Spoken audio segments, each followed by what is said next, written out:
और भारत के विभाजन के लिए जिम्मेदार व्यक्ति के नाम पर विश्वविद्यालय बनाने वाले व्यक्ति को आज पैरोकार बनती है कि हम आएंगे तो उसको गृह मंत्री बनाएंगे। यानी ये फिर दंगा करवाना चाहते हैं।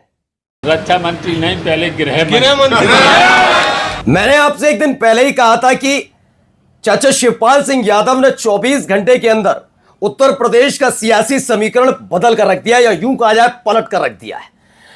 पहले आजम खान से मुलाकात और उसके बाद जब समर्थकों के बीच आए तो सिर्फ इतना कहा, इस बार गृह मंत्री बनाएंगे अखिलेश यादव मुख्यमंत्री और गृह मंत्री आजम खान साहब। मैंने तब भी कहा था कि अगर आजम खान के गृह मंत्री बनने की चर्चा हुई और गृह मंत्री बने तो सांसें फूलेंगी उन लोगों की जिन लोगों ने, चूंकि अदालत ने टिप्पणी की, इस आधार पर बता रहा हूं, जिन लोगों ने फर्जी केस लगाकर, एक से बढ़कर एक फर्जी केस लगाकर उन्हें जेल में रखने का काम किया। अब सांसें फूलने लगी। 24 घंटे भी नहीं बीते, सत्ता के शीर्ष पर बैठे हुए लोग बौखलाए हुए हैं। अब वो बता रहे हैं कि जौहर विश्वविद्यालय जिस नाम पर बना, जो आजम खान ने बनवाया, वो व्यक्ति जिस व्यक्ति के नाम पर बना, वो देश के बंटवारे के लिए जिम्मेदार था।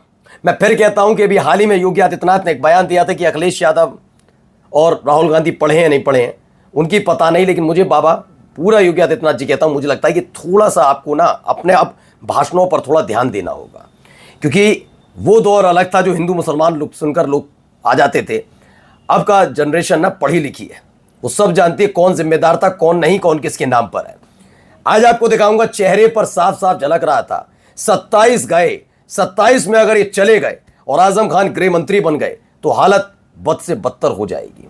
और ये मैं नहीं कह रहा हूं, आज आप चेहरा देखिएगा, बॉडी लैंग्वेज देखिएगा, इन लोगों की हालत क्या हो गई है। इनके साथ साथ एक और है जो दिन रात कुछ ना कुछ बोलते रहते हैं, है ना।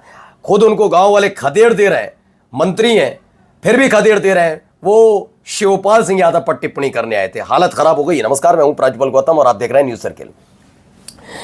शिवपाल सिंह यादव ने भाई सच में बड़ा अलग कर दिया खेल।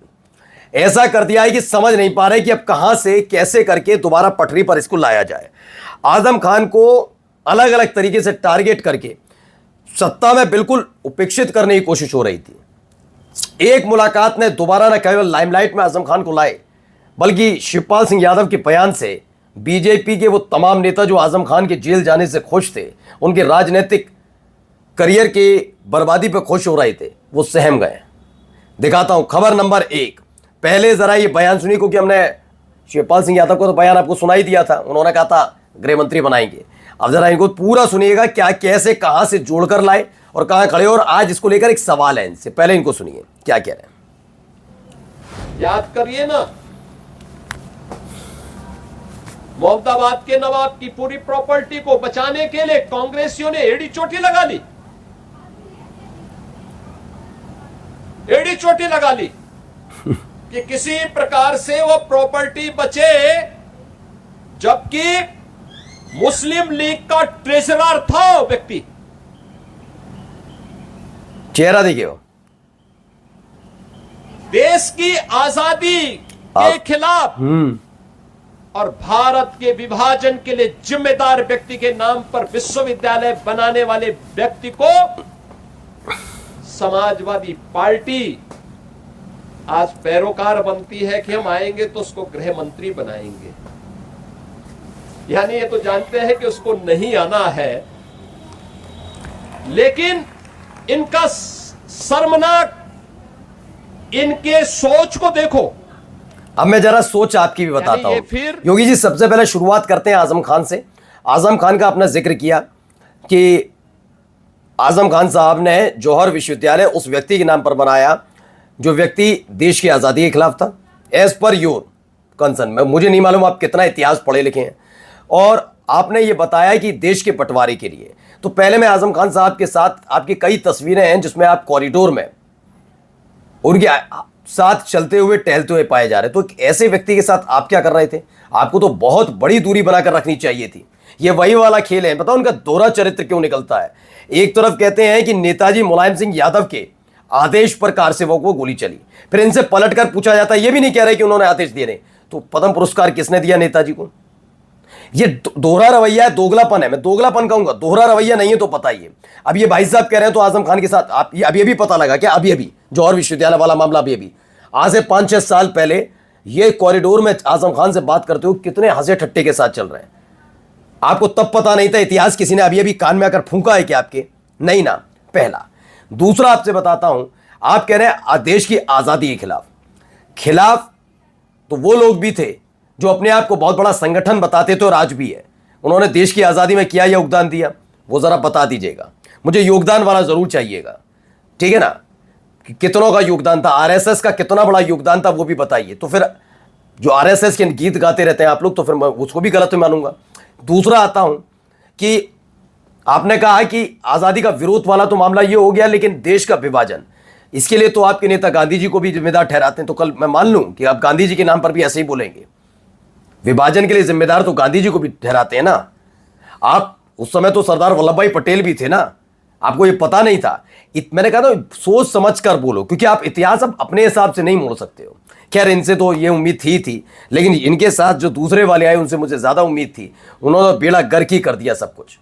क्योंकि मैं योगी आदित्यनाथ को एक बात बता दूं, अभी आपके कार्यकाल में जब कुंभ का मेला लगा, उस मेले में जो कुछ हुआ उसको लेकर लगातार चर्चा साधु संतों के बीच एक यही थी। वो वाले नहीं कह रहा हूं जो भाजपाई एजेंट है, मैं उनकी बात नहीं कर रहा हूं। मैं उनकी बात कर रहा हूं जो वाकई साधु संत हैं। उन्होंने कहा था कि आजम खान जब उनके नेतृत्व में कुंभ का मेला लगा था वो वाकई देखने लायक था। इससे चिड़न है इनको, छटपटाहट है इनके मन में।